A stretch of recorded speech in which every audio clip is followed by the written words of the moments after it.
மலையகம் 200 மலையக பெண் கவிஞர்களின் படைப்புகளில் பால்நிலை வெளிப்பாடு. எழுத்தாளர் மாரிமுத்து சசிரேகா.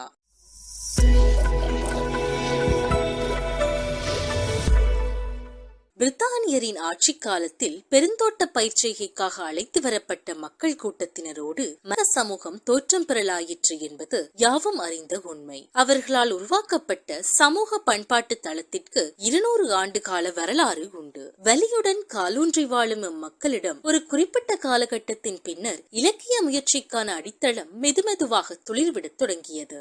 ஆரம்ப காலங்களில் மலையக இலக்கியத்தில் ஆண் படைப்பாளர்களே தங்களின் சமூக பிரச்சனைகளை கவிதை, சிறுகதை, நாவல் ஆகிய படைப்புகளினூடாக வெளிக்கொணர்ந்தனர். 1935களில் தொழிற்சங்க ரீதியில் மலையக பெண்களுக்காக மீனாட்சி அம்மை நடேசையர் குரல் கொடுத்தார். அதற்கு பிறகு மலையக பெண்களின் துணிந்தனர். அவையும் மக்களின் பாடுகளை உலகறியவும் செய்தன எனில் மிகையாகாது. ஆண் தன் நிலைப்பாட்டில் இருந்து பெண் குறித்து பேசுவதை விட பெண்களுடைய பிரச்சனைகள் எவ்வளவு தூரம் பெண்களுடைய குரலாக வெளிப்படுகின்றது என்பதே முக்கியமானதாக அமைகிறது. அதன் அடிப்படையில் 1980க்கு பின்னர் உயர்கல்வித்துறையில் ஏற்பட்ட வாய்ப்புகளினால் சிறிது சிறிதாக பெண் கவிஞர்கள் எழுதத் தொடங்கினர். பல்கலைக்கழகங்களில் உள்வாங்கப்பட்ட பெண்கள் அங்கு கிடைக்கப்பெற்ற வாய்ப்புகளை சரியாக பயன்படுத்திக் கொண்டு தங்களுடைய பிரச்சனைகளை எழுதத் தொடங்கினர். இந்த எழுத்து முயற்சி நூலாக்கங்களாகவும் வெளிவந்தன.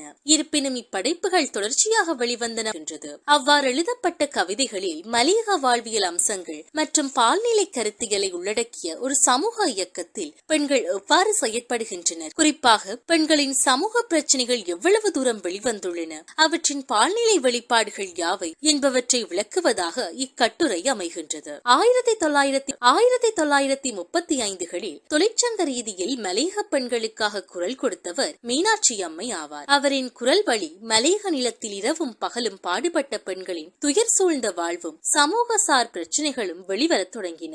ஆணாதிக்க ஒடுக்குமுறைகளை மனதில் நிரப்பியும் கொழுந்த கூடையை முதுகில் சுமந்தும் குடும்பத்தை தலையில் சுமந்தும் வாழும் மலையக பெண்களின் பாரம் இன்று சிறிது குறைந்திருந்தாலும் முழுமையாக வேறறுக்கப்படவில்லை. வலியுடன் மலைகளை கடக்கும் ஒவ்வொரு தாய்மார்களின் பெருமூச்சிலும் அவர்களின் ஏமாற்றங்கள் தொடர்ந்த வண்ணமே இருக்கின்றது எனலாம். மலையக பெண்களின் பாடுகளை பற்றி சி.வி. வேலுப்பிள்ளை, குறிஞ்சி தென்னவன் முதலியோர் கவிதைகளை பாடியிருந்தாலும் பெண்களின் பிரச்சனைகளை பெண்களின் குரல் வழியாக கேட்கும் போது மாபெரும் சக்தி பிறக்கின்றது. மலையக சூழலில் விரல் விட்டு எண்ணக்கூடிய அளவிலேயே பெண் கவிஞர்கள் காணப்படுகின்றனர் என்பதே நிதர்சனம். 1980க்கு பிறகு ஏற்பட்ட உயர்கல்வி வாய்ப்பு, பல்கலைக்கழக பிரவேசம் என்பவற்றை அவர்கள் சரியாக பயன்படுத்திக் கொண்டமை அவர்கள் எழுத்துலகில் கால்பதிக்க காரணமானது. அந்த வரிசையில் சந்திரலேகா கிங்ஸ்லி, நாகபூசணி, மஞ்சுளா, எஸ்தர் லோகநாதன், சண்முகப்பிரியா, இஸ்மாலிகா, ராகலை தயானி, ஷர்மிளா தேவி போன்றோரை குறிப்பிடலாம். அவர்களுக்கான தளத்தை கலையருவி,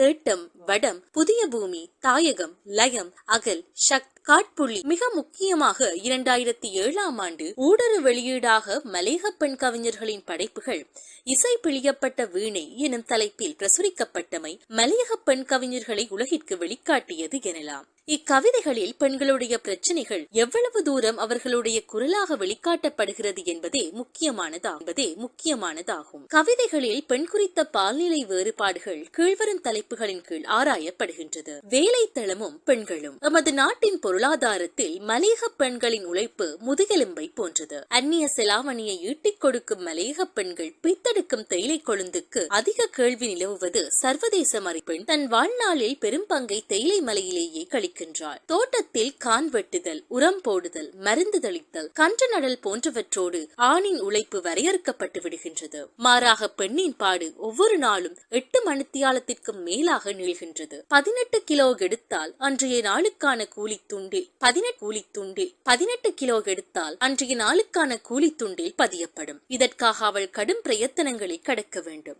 இன்று மது அருந்துவதில் நுவரெலியா மாவட்டம் 2ஆம் இடத்தில் இருக்கிறது. மது பிரியர்களிடம் இருந்த தன் குடும்பத்தையும் பிள்ளைகளையும் பாதுகாக்க போராடுவது மலையக பெண்களின் வாழ்நாள் தலைச்சுமையாக அமைகின்றது. சமையல் வேலை என தொடர்ச்சியான சுழற்சி வேலையை மலையக பெண் செய்து கொண்டே இருக்கின்றாள். பிள்ளை பேற்றினை தொடர்ந்து 30 நாட்கள் கடந்ததுடன் மலை நோக்கி நகரும் துர்பாக்கிய சூழ்நிலை மலையக பெண்களுக்கு மட்டுமே உரித்துடையதாக இருப்பது கவலைக்கிடமானது. இவ்வாறாக வேலை தளத்திலும் வீட்டிலும் ஆண் பெண் அசமத்துவ நிலை பேணப்படுவதை பின்வரும் கவிதைகளின் ஊடாக நோக்கலாம். அவளுக்கென்று எந்த விடியலும் புதியல்ல, இந்த வானமும் சொந்தமில்லை. தலையில் மூங்கில் கூட, இடுப்பில் 2 படங்கு, மட்டக்குச்சி மட்டக்கத்தி அவளை விடியல் அலங்கரிக்கின்றது. அவளின் விடியலில் ஆகத்துயரம் பிள்ளை மடுவத்தில் தேவியின் குழந்தையை கைவிடுதல்தான். கனிந்த பழங்களை பிழிதல், கனிச்சாறு என்பது போல் கனிந்த வாழ்வை தேசத்தின் முதலுக்காய் பிழிந்து கொண்டிருக்கிறாள். தேவி மார்பில் கசியும் தாய்ப்பாலும் வியர்வையும் தேவியை நினைக்க வந்து விட்டாள் அவள் தேயிலை பெருமலைக்கு எனும் எஸ்தர் லோகநாதனின் வரிகளிலும், பகல் முழுவதும் பட்டினியால் வாடும் குழந்தைகள் சாப்பாடு இல்லாவிட்டாலும் சாராயமே வாழ்க்கையாகிவிட்ட கணவன் கூடையை சும 30 வயதிலேயே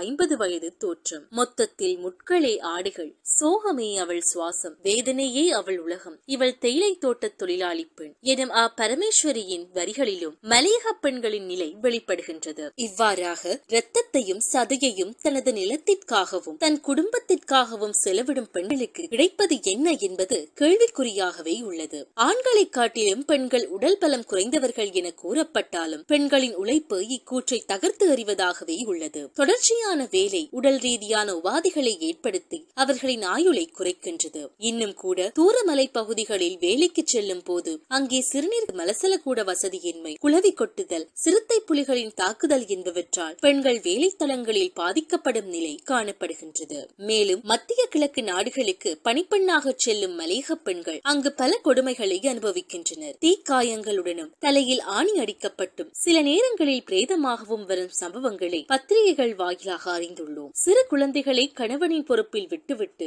அந்நிய தேசம் செல்லும் பெண்களின் பணத்தை கணவன்மார்கள் சாராய கடைகளில் வீண்விரயமாக்கும் நிலையும் மலையக சமூகத்தில் இன்று வரை தொடர்கின்றது. இதன் போக்கு பின்வரும் கவிதையில் இளையோடுவதை காணலாம். வறுமையே தலையெழுத்தாகி போன மலையகத்துக்கு நான் மட்டும் என்ன விதிவிலக்கா? திரவியம் தேடப்போக தயாரானேன் மத்திய கிழக்குக்கு. கொழும்பின் நிறமே தெரியாத எனக்கு அரபு நாடுகளின் நிறம் எவ்வாறு தெரிய போகின்றது? மஞ்சுளா. இவ்வாறு உள்நாட்டிலும் வெளிநாட்டிலும் கஷ்டப்படும் மலையக பெண்களின் நிலை பரிதாபத்திற்குரியதாகவே உள்ளது. பெண்ணும் காமமும். பெண் வரலாற்று காலம் தொடக்கம் இன்று வரை சதை விரும்பிகளால் காம பொருளாகவே பார்க்கப்படுகின்றமையை அறியலாம். பெண்ணுடல் வேட்கை பாலியல் சேட்டையாகவும் துஷ்பிரயோகமாகவும் வெளிப்படுகின்றது. பிரயாணத்தின் போது அவள் படும் அவஸ்தைகளை பின்வரும் கவிதை கூறுகின்றது. சில அழுக்க கண்கள் அந்தரங்கத்தில் மேயும் போது ஆடையுடுத்தியும் அம்மனமாவோம். அந்த ஒரு தருணத்தில் உயிர் போகும் நெருக்கமாகி நொறுக்கி விடுவார்கள். காம இச்சைக்காக காதலிக்கும் ஆண்களின் நிலைப்பாட்டினை பின்வரும் கவிதை வெளிப்படுத்துகின்றது.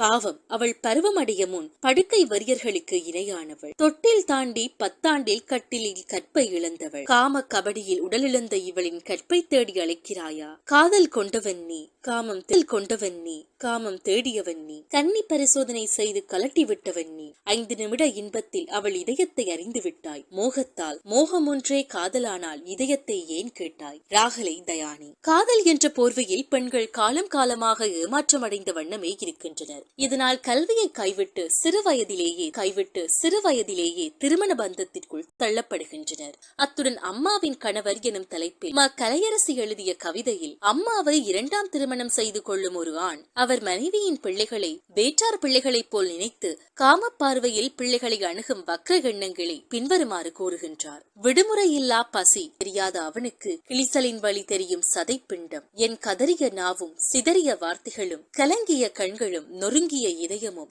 எப்போதும் அவன் காமப்பிடியிலேயே ஜீவிக்கின்றது. அவனது பார்வை என் தங்கை மீது படர்ந்துவிடக் கூடாது என்ற அச்சத்தில். இவ்வாறாக பெண்கள் காமுகர்களின் பிடியில் சிக்கி தவிக்கும் நிலையை காணலாம். காமம் தொடர்பாக பெண் பேசக்கூடாது என்ற மனநிலை உண்டு.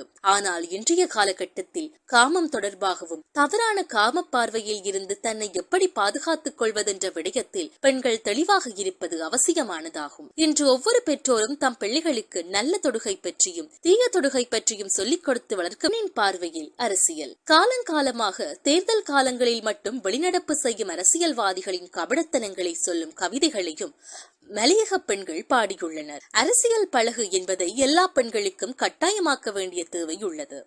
ஆண்கள் மட்டுமே பேசிய அரசியல் விடயங்களை பெண்களும் பேசக்கூடிய நிலை ஏற்பட்டிருப்பது சமத்துவத்தினை பிரதிபலிக்கின்றது. தகரத் துளைகளில் வெயில் காலங்களில் எட்டி பார்க்கிறான் சூரியன். மழை காலங்களில் அழியாத விருந்தாளியாய் உள்நுழையும் வர்ணனின் கொடை. வெற்றிலை எச்சில் சிறுநீர் சில சமயம் மலத்தோடு மந்த கதியில் ஓடும் வடிகால். இன்னல் வரம் பெற்றதால் தானோ எந்த அண்ணலுக்கும் இன்னும் எங்கள் இருப்பிட இம்சை புரியவில்லை. ராகலை தயானி. இன்றும் கூட வாழ்விடங்களில் மாற்றம் ஏதும் இல்லாமல் வாழும் எம்மக்களின் நிலை கவலைக்கிடமானதாகும். எங்கள் எம்பி மிகவும் நல்லவர். மக்களின் துன்பங்களை கண்டு துவள மாட்டார். வேதனைகளில் வெகுண்டளவும் மாட்டார். தனது பாதையில் எதையும் அலட்சியமின்றி அவமானங்களையும் ஆத்திரமின்றி ஏற்றுக்கொள்ளும் புதுமை பிறவி எங்கள் ராக்கெதரின். லயங்களின் தகர கூரைகளுடன் அப்பவோ நொறுங்கி விழக்கூடும் வெள்ளை மண் பூசிய செவிரோடும் அவன் குழந்தைகளும் சிறுத்தைகளும் குளவிகளும் 1000 ரூபாய் கூலி கனவுகளோடும் நூற்றாண்டுகள் அரசியல்வாதிகளின் அப்பழுக்கற்ற வாக்குறுதிகளோடும் பத்திரமாயிருக்கிறாள் பெருமதியற்ற தோட்டத் தொழிலாளி. 1000 ரூபாய் பொய்யுரைகளையும் அதனை இன்னும் நம்பிக்கொண்டு வாழும் தோட்டத் தொழிலாளிகளின் எதிர்பார்ப்பின் ஏமாற்றங்களையும் பெருவெடிப்பின் மலை தொகுப்பில் எஸ்தர் லோகநாதன் உரத்து பேசுகின்றார். பெண் தேடும் சுதந்திரமும் இருப்பும். மலையகத்தில் கல்வி ஏற்படுத்திய தாக்கம் பெரிது. பெண்கள் கல்வி கற்கத் தொடங்கிய காலத்தில் இருந்தே அவர்களுக்கான சுதந்திரத்தையும் இருப்பையும் வாயிலாகவும் வெளிப்படுகின்றது. இத்தனை சிறகுகளில் உன் சிறகின் வகையுணர்ந்து உன்னத நிலையுடன் உறுதியாய் நிமிர்ந்து விடு. உதரும் உன் சிரிப்பில் உடையட்டும் கட்டுகள் இன்னும் ஏன் தலை கவிழ்ப்பு. உன் சிறகுகளை நீயே சிதைத்துக் கொண்டு மரபு கூட்டுக்குள் அடைப்பட்ட காலம் மலையேறி போச்சு, வெளியே வா. எத்தனை பெண்கள் எம்மில் என்று எம்மை ஆளுகிறார். உயர் பதவியை நாடியுள்ளார். சற்றே சிந்தனை குதிரையை தட்டிடுங்கள். நினைத்திட்டால் பெண்கள் முடித்திடல் இலகு. இன்றே முடிவெடுங்கள் அதற்காய். இவ்வாறாக பெண்ணின் சுதந்திர இருப்பு வெளிச்சமிட்டு காட்டப்படுகின்றது. பாரதி காணத்துடிக்கும் புதுமை பெண்ணாய் தானும் மாற வேண்டும் என்ற அவா அவர்களின் படைப்புகளில் காட்டப்படுகின்றது. முடிவுரை. மலாகிய பெண் கவிஞர்கள் தான் ஓடி ஆடி திரிந்த சமூகத்தின் நிலை பற்றியும் தான் வாழும் சமூகத்தை எப்படி தனக்கேற்றவாறு மாற்றியமைத்துக் கொள்ளலாம் என்பது பற்றியும் பலவாறாக யோசித்து தங்கள் கவிதைகளை படைத்துள்ளார்கள். ஒரு வரையறைக்குள் அடக்கி வைக்கப்பட்ட பெண்களை அவர்களுக்கு கிடைத்த கல்வியை சிந்திக்க தூண்டியது எனலாம். சமூக அடிக்கமைவில் பிள்ளை பேற்றில் இருந்து ஆண் பெண் வேறுபாட்டிற்கான அடித்தளம் இடப்படுகின்றது. ஆண் பிள்ளை என்றால் ஆசையுடன் சிரிக்கும் முகம். முதல் பிள்ளை பெண்ணாக பிறந்திட்டால் முகம் சுளிக்கும் நிலை காணப்படுகின்றது. பெண் கவிஞர்களின் படைப்புகளில் வெளிப்படும் ஆண் அடக்குமுறை கவிதைகளை கொண்டு முழு ஆண் சமூகத்தையும் அவர்கள் தவறாக வெளிக்காட்டவில்லை. மாறாக சமூகத்தில் பலரோடு சிலராக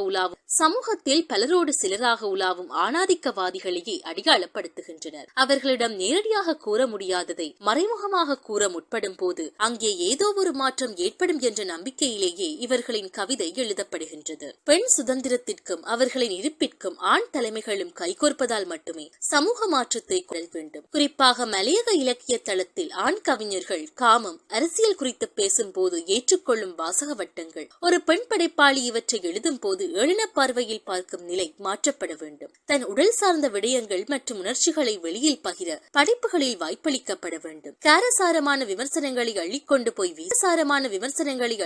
போய் வீசாமல் அவர்களை தொடர்ந்து எழுத தூண்டச் செய்தால் மலையகத்தில் இன்னும் பல பெண் கவிஞர்களை உருவாக்க இயலும். படைப்புகளிலும் பெண் பற்றிய புரிதல்களை ஏற்படுத்திக் கொண்டு பால்நிலை வேறுபாடுகளை நீக்கும் போது மலையகத்தில் காத்திரமான பெண் படைப்பாளிகள் உருவாவது திண்ணம். தொடரும்.